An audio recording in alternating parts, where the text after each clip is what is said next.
अपने पति के प्रति उसका समर्पण भाव देखिए। उसने कहा कि मेरे पति को मेरी विपन्न अवस्था का पता ना चल जाए, नहीं तो वो डिस्टर्ब होंगे, उनकी जो साधना चल रही है, अध्ययन साधना चल रही है, उसमें बाधा पहुंचेगी। श्रोताओं को उन्होंने सादर जय भीम। आज हम बाबा साहेब डॉक्टर अंबेडकर की जीवन संगिनी, उनकी धर्मपत्नी माता रमाबाई अंबेडकर की पुण्यतिथि के संबंध में इकट्ठे हुए हैं और उनके परिनिर्वाण दिवस के उपलक्ष्य में अब उनका जीवन चरित्र ना बताकर उनकी बाबा साहेब डॉक्टर अंबेडकर के जीवन में क्या योगदान था, बाबा साहेब डॉक्टर अंबेडकर को बाबा साहब बनाने में उनकी क्या भूमिका थी, उस पर हम विचार करेंगे। इसमें कोई शक नहीं है कि रमाबाई अंबेडकर का कोंकण की भूमि में वड़ंद गांव, रत्नागिरी के अंदर जो वड़ंद गांव है, वहां उनका जन्म 7 फरवरी 1898 को हुआ। वो करीब बाबा साहब से 7 साल छोटी थी।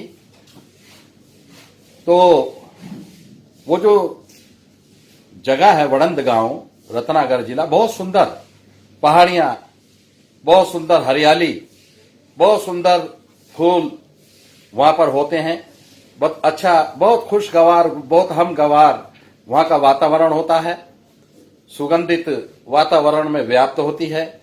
ऐसे वातावरण में वो पैदा हुए और यो जन्मभूमि, कोंकण की जन्मभूमि, उनकी जन्मभूमि इतनी महान है कि उसी पवित्र भूमि में बाबा साहेब डॉक्टर अंबेडकर भी पैदा हुए और उसी पवित्र भूमि में हमारे जननायक महामना ज्योतिबा फूले भी पैदा हुए। अब ये कोंकण के बाद उसकी महिमा आपने जान ली। अब हम देखते हैं कि इनका जो जन्म हुआ, धोत्रे जी इनके पिताजी का नाम था, भीकूजी धोत्रे इनके पिताजी का नाम था। उनके एक छोटे भाई भी थे, बहुत मेहनत का काम करते थे। उनकी मां जल्दी चल बसी थी। वो फिर यहां बंबई में आ गए। बंबई में आके भाई खला के पास एक झुग्गी झोपड़ी कॉलोनी में आकर बस गए। उनके जो पिताजी थे वो बंदरगाह से मछलियों के टोकरे सर पर ढोते थे। बाद में उनकी टीबी के कारण बहुत दुखद मृत्यु हो गई। उनका जो चाचा था रमाबाई का, वो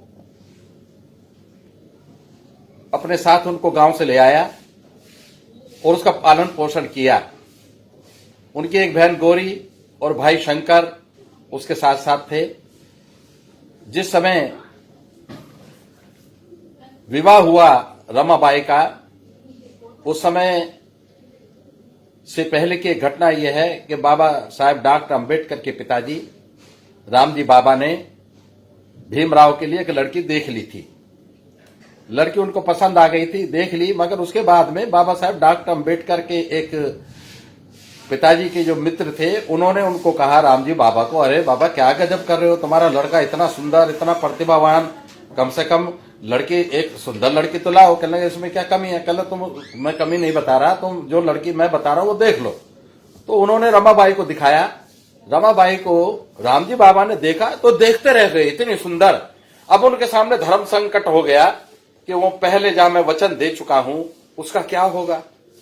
खैर, इसी ऊहापोह में बाबा साहेब डॉक्टर अंबेडकर का रिश्ता पक्का हो गया। उन लोगों को जब पता चला, लड़की वालों को, पहली लड़की वालों को, तो उन्होंने बहुत बुरा माना और बाबा साहब के पिताजी को बुलाकर के कहा कि आपने सही नहीं किया, आप हमारी लड़की को रोक गए थे और आपने दूसरी जगह कर लिया, अब हम पंचायत बुलाएंगे।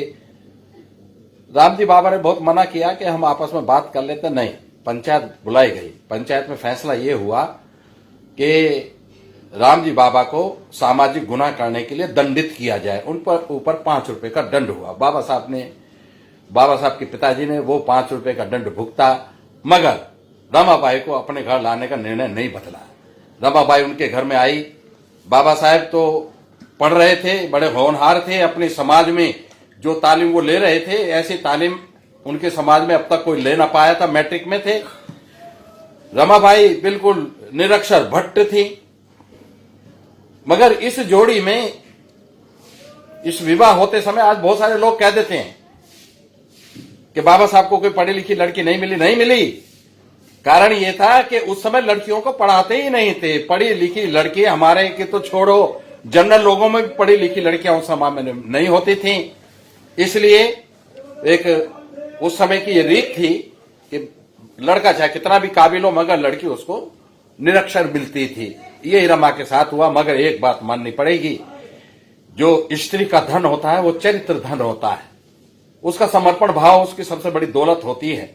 वो अपने पति की बनकर रही, सारी मृत्यु के अंतिम समय तक वो बाबा साहब की होकर रही। और बाबा साहब भी चाहे दुनिया में कहीं भी गए, उन्होंने अपनी रमाई का साथ या उनके साथ में दगाबाजी करने का कभी कोई काम किया नहीं। ऐसा उन्होंने कई जगह लिखा भी है। तो साथियों, जब रमाई अपने घर आई थी तो उनके घर में माताजी जो थी भीमाबाई, उनकी तो डेथ हो चुकी थी, मगर रामजी बाबा थे। उनकी जो एक उन्होंने एक दूसरी शादी कर ली थी जीजाबाई से, वो भी थी। आनंद राव थे। आनंद राव की जो पत्नी थी लक्ष्मीबाई, वो थी। एक बाबा साहब के यहाँ बाबा साहब की बहन रमाई का भाई थी शंकर, और उनकी बहन गौरी, वो भी क्योंकि बाबा साहब अक्सर घर पर नहीं होते थे तो घर के काम काज में हाथ बटाने के लिए, बाजार से कुछ सामान लाने के लिए वो भी अक्सर यहीं पर रमाबाई के साथ, बाबा साहब के साथ, बाबा साहब के घर पर ही रहते थे। उन्होंने बड़े कष्टों से बाबा साहेब डॉक्टर अम्बेडकर को विद्याध्ययन करने दिया। वो चाहती तो बाबा साहेब डॉक्टर अम्बेडकर के रास्ते में अड़कर खड़ी हो जाती और कहती, नहीं, मैं तुम्हें नहीं जाने दूंगी समाज कल्याण के काम के लिए, पहले तुम स्वयं का कल्याण करो, बाद में समाज कल्याण करना। मगर उस महिला ने ऐसा नहीं किया। उसने कहा, सबके भले में हमारा भला, जो सबके साथ होगा वही हमारे साथ होगा। सबका तो कोई सोचते नहीं है, सब अपना अपना सोचते हैं। अब ये सबकी सोच रहे हैं तो इसमें भी कोई भला ही होगा। बाबा साहेब डॉक्टर अम्बेडकर ने देखा कि घर में बहुत पैसे का अभाव रहता है। उन्हें एक बार नौकरी लगी प्रोफेसर की, अच्छी तनख्वाह मिली, तो घर में उन्होंने 50 रुपए देने शुरू किए। वो 50 रुपए का हिसाब कैसे रखती थी, उसका मैनेजमेंट देखो आप, उनका आर्थिक व्यवस्था घर की कैसे चलाती थी रमाबाई। वो सीखने वाली बात है। कम पढ़े लिखे होते हुए भी वो 50 रुपए में से 1.5 रुपए 30 जगह रख देती थी 30 दिन के लिए, और उनकी पुड़िया बना लेती थी। 30 पुड़िया बना ली और 5 रुपए का रिजर्व फंड अलग से रखती थी। वो किस लिए? कोई इमरजेंसी आ जाएगी तो हम इस 5 रुपए का इस्तेमाल करेंगे। वो बात अलग है कि वो रमाबाई गांठ की इतनी पक्की थी कि उसने कभी उस 5 रुपए के रिजर्व फंड को कभी छेड़ा नहीं, और वो 1.5 रुपए में से भी पैसे 2 पैसे बचा लेती थी। ये इनको घर को चलाने का उनका कौशल था, उनकी कला थी। तो बाबा साहेब डॉक्टर अम्बेडकर को एक उलाना मिलता था घर से, उनकी भाभी भी देती थी, बहन भी देती थी, और प्रोफेसर रमाबाई भी कह देती थी। क्या कह देती थी? अरे साहब, तुम घर के काम में कोई रुचि नहीं लेते हो।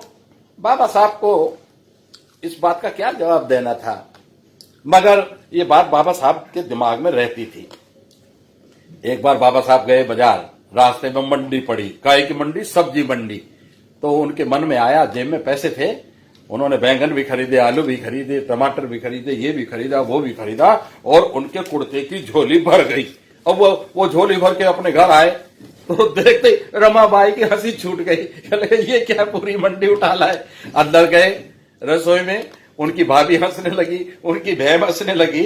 उनकी बहन बोली, अरे भीमराव बाबा, तुमने ये क्या किया? तुम सारी मंडी खरीद लाए, तुमको पता नहीं ये सब्जी 2 दिन में खराब हो जाएगी और हम 2 दिन में इसको सारी को पका के खा नहीं पाएंगे, ये सब हमारा पैसा बेकार जाएगा। बाबा साहेब डॉक्टर अम्बेडकर क्या कहते, वो भावनावश इस चीज को भूल गए थे कि सब्जी की उम्र कम होती है। खैर, जैसे भी है, हंसी खुशी माहौल बीत गया। एक बात हम और देखते हैं कि जब बाबा साहेब डॉक्टर अम्बेडकर दिन और जाग कर इंग्लैंड में और अमेरिका में पढ़ रहे थे, और हमारी रमाबाई यहां बंबई में रहते हुए दिन और रात इसी चिंता में रहती थी कि मुझे किसी के आगे हाथ ना फैलाना पड़े। स्वाभिमान की पराकाष्ठा का नाम माता रमाबाई, पूज्य माता रमाबाई। अरे साहब, अपने पति के प्रति उसका समर्पण भाव देखिए। उसने कहा कि मेरे पति को मेरी विपन्न अवस्था का पता ना चल जाए, नहीं तो वो डिस्टर्ब होंगे, उनकी जो साधना चल रही है, अध्ययन साधना चल रही है, उसमें बाधा पहुंचेगी। उन्होंने उपले थापने, उनको इकट्ठा करना, बाजार में लाके बेचना, कुछ अपने घर में भी इस्तेमाल करना।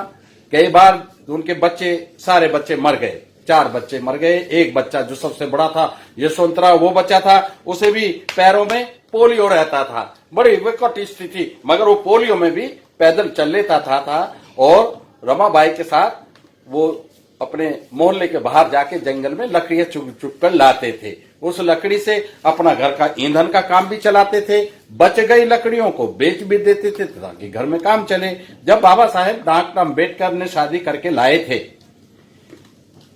तो थोड़े दिन के बाद ही जब उनको पता चला कि रमाबाई जब उपले वगैरह पात के लाती है, लकड़ियां बीन के लाती है, तो उसकी सहेलियां, उसकी पड़ोसन उसको उल्हाना देती हैं। ये देखो कितने बड़े साहब की बीवी, ये देखो कितने बड़े साहब की बाई बाजार से जो सामान कैसे सिर पे रख रख के लाती है, उपले रख कर ला रही है, लकड़ी रख कर ला रही है। मगर उसने, रमाबाई अम्बेडकर का धैर्य देखो, उसने कभी किसी को पलटकर वार नहीं किया। वो समझ रही थी कि हम इतिहास बना रहे हैं और इस इतिहास बनाने में हम किसी से उलझेंगे नहीं। उन्होंने कभी किसी को उल्हारा नहीं दिया, कभी किसी बात का पलट करके जवाब नहीं दिया, मगर अपनी साधना में लगी रही। बाबा साहेब डॉक्टर अम्बेडकर उधर अपने ज्ञान अर्जित करने की साधना में लगे रहे और ये इस साधना में लगी रही कि मेरी किसी हरकत से बाबा साहेब डॉक्टर अम्बेडकर का विद्याध्ययन बाधित ना हो जाए। दोनों की अपने अलग अलग तरह की साधना समानांतर रूप से चल रही थी। बाबा साहेब डॉक्टर अम्बेडकर ने कई बार देखा कि रमाबाई खाना लाई, बाबा साहब पढ़ रहे हैं, और जब बाबा साहब पढ़ते थे तो बिल्कुल किताब पे हो जाते थे, उनको नहीं पता होता था दुनिया में क्या हो रहा है। उन्होंने ला करके खाना रख दिया। अब रमाबाई खाना रख के खड़ी हो गई, थोड़ी देर खड़ी रही, थोड़ी देर हो गई, मगर उन्होंने बाबा साहब को डिस्टर्ब नहीं किया। वो जानती थी कि डिस्टर्ब करने से हानि होती है, विद्याध्ययन बाधित हो जाता है, चीज आदमी भूल गया तो दोबारा दिमाग में आती नहीं, ऐसा भी कई बार होता है। तो ऐसा अक्सर होता था। मगर एक बार क्या हुआ कि रमाबाई अम्बेडकर आई, खाना लेकर आई, खाना रख दिया, बाबा साहब विद्याध्ययन में लगे हैं। वो नीचे बैठकर, क्योंकि बाबा साहब की पिंडलियों में जो दर्द है वो जवानी के समय से ही रहता था, वो बाबा साहब की पिंडलियां दबाने लगी। बाबा साहब को कुछ पता ही नहीं, और जब देखा वो थक गई है पिंडली दबा दबा के, तो उन्होंने बाबा साहब के घुटने पर सर रखा और सो गई। उनको नींद भी आ गई।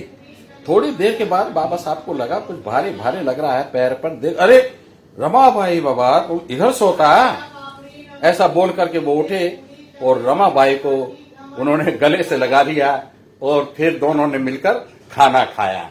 तो ये बाबा साहेब डॉक्टर अम्बेडकर की कुछ चुनिंदा यादें ऐसी हैं जो न केवल रमाबाई अम्बेडकर को इतिहास में सम्मानजनक स्थान प्रदान करती हैं, अपितु बाबा साहेब डॉक्टर अम्बेडकर को भी एक आदर्श पति के रूप में प्रस्तुत करती हैं। कभी भी बाबा साहेब डॉक्टर अम्बेडकर ने अपनी पत्नी को इस चीज का उल्हाना नहीं दिया कि मैं बहुत पढ़ा लिखा और तू अनपढ़, और महान है वो रमाबाई अम्बेडकर, उसे भी कभी इस चीज का अपराध बोध नहीं हुआ, इस चीज की गलानी नहीं हुई कि तेरा पति दुनिया का सबसे श्रेष्ठ विद्वान है और उसके सामने तो तू कुछ भी नहीं है। ऐसा भाव भी उनके दिमाग में नहीं आया।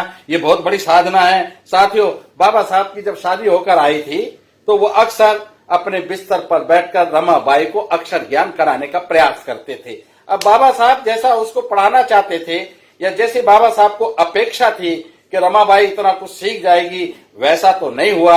मगर ये भी सत्य है कि उनको शब्दों का ज्ञान हो गया, उनको अक्षरों का ज्ञान हो गया, और वो बाबा साहेब डॉक्टर अम्बेडकर के अखबारों पर उंगली रख रख कर उनको समझने और पढ़ने का काम करने लगती थी। बाद में तो इतना हुआ कि जब बाबा साहेब डॉक्टर अम्बेडकर प्रवास पर चले गए, विदेश में विद्याध्ययन करने के लिए चले गए, तो उन्होंने बहुत सरल वाक्यों में उनको पत्र भी लिखे, बहुत छोटे सरल वाक्यों में अपनी पीड़ाएं व्यक्त की, वो पीड़ाएं व्यक्त की जिससे उनकी विद्याध्ययन की साधना भंग ना हो। उनको ना चाहते हुए भी ये बताना पड़ा कि उनका एक बेटा रमेश गुजर गया था, उसके बारे में उनको बताना पड़ा था। ये बाबा साहेब डॉक्टर अंबेडकर का जो पत्राचार है अब वो जग जाहिर हो चुका है, सबके सामने है। हमने भी छापा है। हमने माता जी की पहले किताब ये छापी थी। इस किताब ने गाजियाबाद के धम्म दीक्षा संस्था और अब जो हमारी भीम ज्ञान चर्चा जो संगठन है उसके माध्यम से इस किताब का बहुत प्रसार हुआ है, बहुत लोकप्रिय पुस्तक हो गई है। उसके बाद इसमें कुछ जानकारियां पिछड़ी हुई थी। समय के साथ जब हमको उनका ज्ञान हुआ तो हमने न केवल इस संस्करण में उन जानकारियों को शुद्ध कर दिया है, अपितु एक नई किताब 50 चित्रों सहित 50 अध्याय सहित ये छापी है। एक तरफ अध्याय है, एक तरफ उससे संबंधित चित्र है। इसमें हमें पुरानी किताब में लिखा था कि बाबा साहब उसको लेकर के पंढरपुर गए थे। ये जानकारी भ्रमित करने वाली है। अभी भी बहुत सारे लोग इस बात को मानते हैं, जबकि हमें जो प्रामाणिक विद्वान हैं बंबई में, विशेषकर हमारे भाई जैसे प्रकांड अम्बेडकरी विद्वान विजय सुरवाड़े जी, उनसे पता चला कि नहीं, उन्होंने माता ने पुराने संस्कारों से प्रभावित होने के कारण बाबा साहब से पंढरपुर जाने की निवेदन तो किया था, पर बाबा साहब ने यह कहकर उस निवेदन की अनदेखी कर दी थी।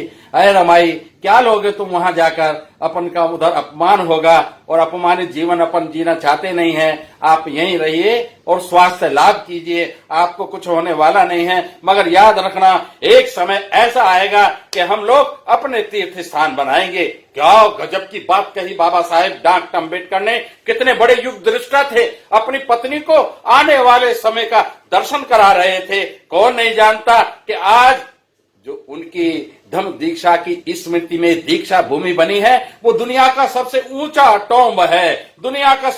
टॉम्ब है। उनकी याद में जो चैत्य भूमि मुंबई पर बनी है, महोपासिका मीराताई अंबेडकर के नेतृत्व में जिसका प्रबंध चलता है, कौन नहीं जानता कि वहां पर 6 दिसंबर को बाबा साहेब डॉक्टर अम्बेडकर के परिनिर्वाण दिवस पर 20 लाख लोग इकट्ठे होते हैं।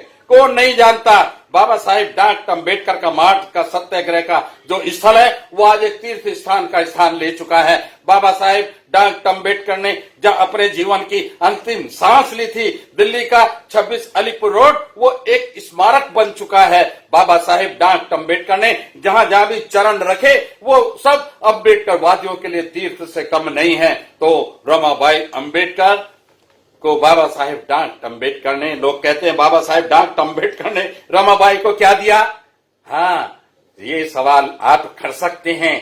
बाबा साहेब डॉक्टर अम्बेडकर ने रमाबाई को अपने गाढ़े खून पसीने की कमाई से और कई सोसाइटियों से, क्रेडिट और थेरेपिट सोसाइटियों से, गवर्नमेंट से कर्जा लेके दादर की बेहतरीन कॉलोनी, हिंदू कॉलोनी में एक कोने का मकान जिसको हम आजकल राजगृह कहते हैं, आप इंटरनेट में बाबा साहब से रेजिडेंस राजगृह लगाइए, एकदम उसके भव्य चित्र सामने आ जाएंगे। क्या महल जैसा उन्होंने मकान बनाया, मगर काहे के लिए? अपने रहने के लिए तो सब बनाते हैं, मगर बाबा साहेब डॉक्टर अम्बेडकर ने वो महल, दुनिया का उत्कृष्ट निवास स्थान अपनी किताबों के लिए बनाया। उनकी किताबें इतनी सारी, बाबा साहेब अपनी किताबों को अपना अनन्य जीवन साथी कहते थे। वो कहते थे मेरा जैसा व्यक्ति बीवी बच्चों के बगैर तो रह सकता है मगर किताबों के बगैर नहीं रह सकता। बाबा साहेब डॉक्टर अम्बेडकर ने जो रमाबाई को सबसे बड़ा उपहार दिया, वो मकान, वो राजगृह, वो महल जैसा मकान उनको दिया। एक दिन की बात है, बाबा साहेब घर में थे, रमाबाई घर के एक कोने में बैठ करके चावल बीन रही थी। उनका एक मित्र, अंतरंग मित्र, उनका एक जिगरी दोस्त आया और आकर के पहले तो उसने मकान की प्रशंसा की और फिर चुपके से ये भी कह दिया कि बाबा साहब आपने ये क्या किया, ये जो मकान आपने लिया ये रेल की पटरी के किनारे क्यों लिया?